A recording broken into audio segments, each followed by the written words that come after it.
This is every tip and trick to make a great fried rice that you might be missing out on that I've picked up from being a small Asian child who loved fried rice to being a large Asian adult who still loves fried rice. This is not an easy position to get into for a large person. Now there are 4 pillars that I believe hold up a great fried rice. The first of which is rice. Now, if at any point in your life you've been watching someone make fried rice or tell you how to make fried rice, I'm sure you've heard the phrase day-old rice. But personally, in my humble opinion, I think it's a lie. Because what people mean when they say day-old rice is they just mean they want the rice to be dried out. You don't want to use fresh rice. Fresh rice has too much moisture. Moisture is the enemy of frying. You're not going to get a good crisp, you're not going to get a good fry if your rice is too wet. Plain and simple. So for me, I believe the sweet spot for day-old rice is 2 to 3 days. If you're planning to use your rice the next day, it helps if you lay it uncovered on a sheet tray in the fridge overnight, and then in the morning go ahead and break it all up so that way that bottom layer of rice can also get that air dry treatment in the fridge, if that makes sense. And now that you've achieved your day-old rice, it is important before you put it into your wok to break it up, because as you can see, it is just a big rice clump and you don't want a rice clump. So I like to just use my hands and crumble it all up, break up any of those chunks so that way you can get even coverage, even surface area, and it cooks nice and even. And if you have the thing about textures, this is definitely something you might want to put a glove on for because it's weird. And now for the second pillar, fillings. Now, one of the things I love about fried rice is that it truly is a leftovers meal. It doesn't have to be a thought out, prepped out meal. It is truly like what's left in my fridge, what's left in my garden, what's left in my pantry that I need to get rid of because I don't want it to go bad. For instance, this steak. My wife and I had steaks earlier in the week, and so I had this still left in the fridge that I was either going to freezer bag or I was going to just cook up with breakfast. But in this case, fried rice. And it's important that you know for your protein, it can be whatever you want. 9 times out of 10, if I'm making fried rice, I'm making it with Spam because I love Spam and I have a lot of Spam. But that other 1 or 2 out of 10, I'm just using whatever's left from the week. Leftover teriyaki chicken, leftover pork, leftover bacon, leftover steak, whatever it is that you have, use it. Now for the steak, I knew ahead of time that I was going to be using it last night, so I went ahead and salted it, both sides, and then let it sit uncovered in my fridge overnight. And now I'm just gonna cut this into small cubes so that way I can get a nice little bite of steak in each bite of my rice. And don't feel like you have to add a meat into your rice. Egg fried rice is super common. You can just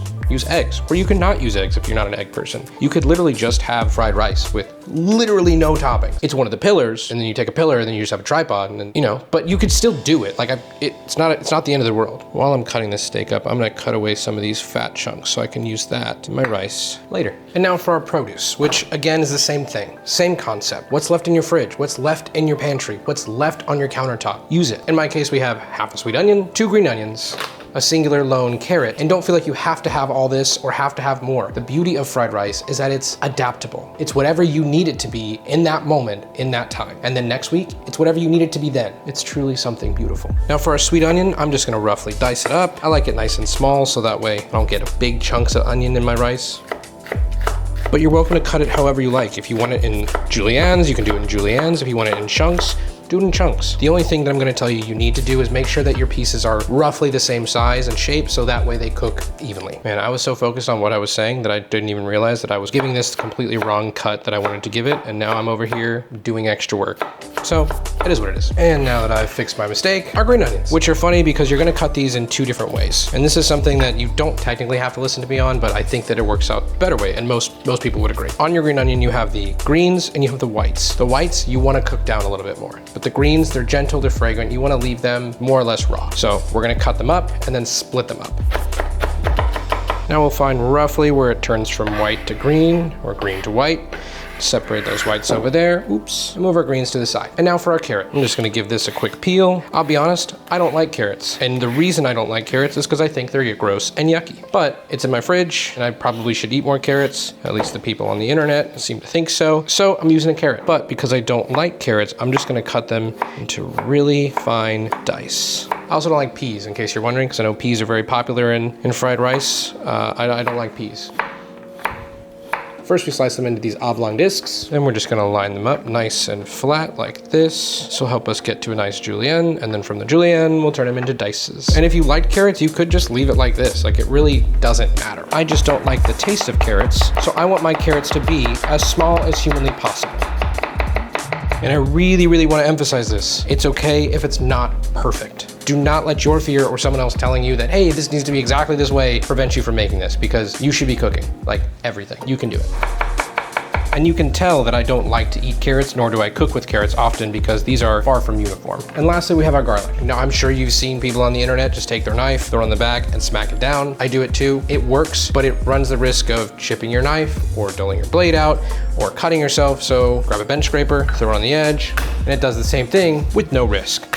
Or I guess less risk, because I guess there's still a risk, but I don't know, whatever. We're just gonna crush up our garlic, take off our skin, dehusk, deskin. I guess it's not really a husk. Is it a husk? And then we're just gonna roughly chop it up. You can make it as fine or as large as you want. I like to make my garlic spread, so I like to do a little bit finer.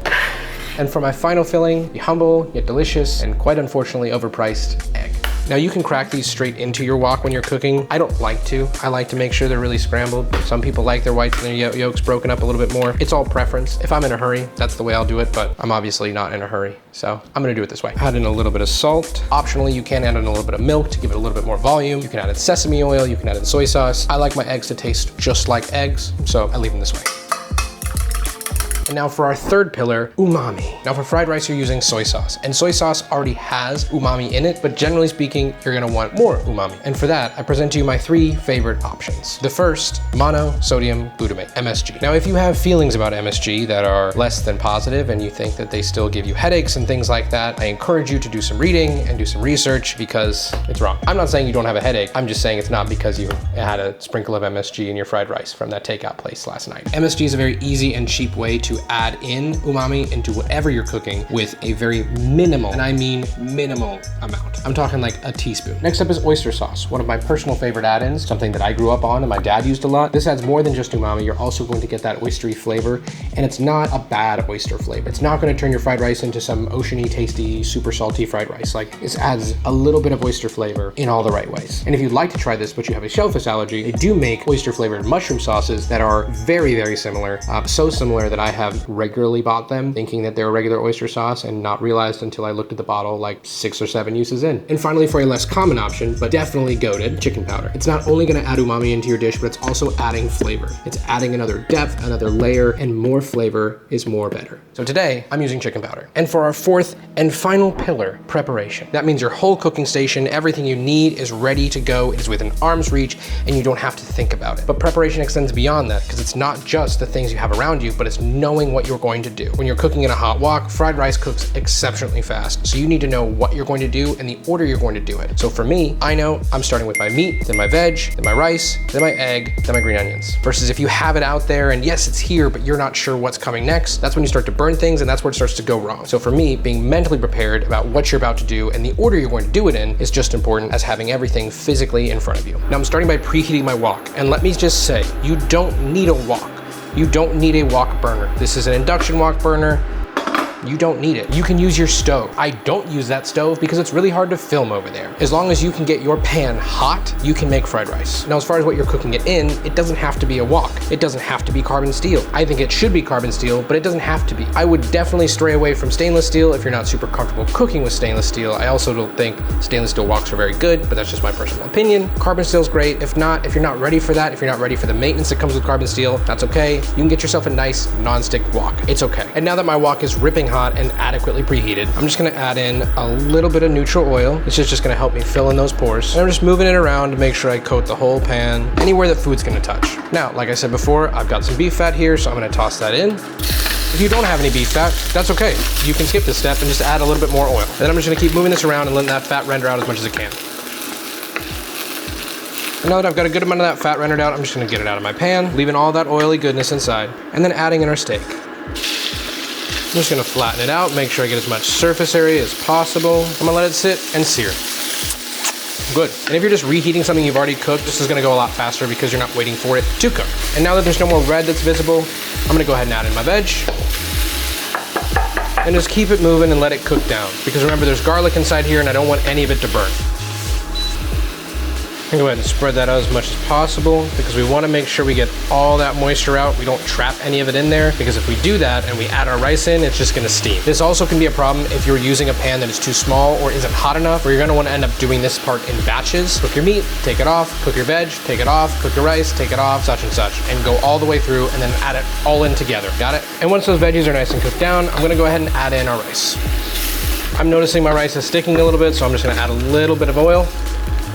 And once that rice is starting to get some color, we're gonna go ahead and add in our soy sauce around the edge. Do not add it to the center of the rice, because if you add it to the center of the rice, you're gonna end up steaming the rice, versus if you add it around the edge, it sears and gets a deeper flavor. Now we're just gonna add in a little bit of our chicken powder and some fresh black pepper. You can do white pepper, but I'm feeling black pepper today. Now we're just gonna push all that rice to the side, add a little bit more oil, make sure that's nice and spread, and then we're gonna pour in our eggs. Now they set a little bit, I'm just gonna mix them all up. You want them nice and fluffy, little ribbons. You can break it up because obviously it's gonna be broken up, so don't worry about keeping it all in one piece. Once it is mostly cooked, I mean like a light scramble, go ahead and start folding it into your rice, so that way you can keep that nice bright yellow color. And finally our green onions. And then we'll just move it on to a bowl. And this is fried rice.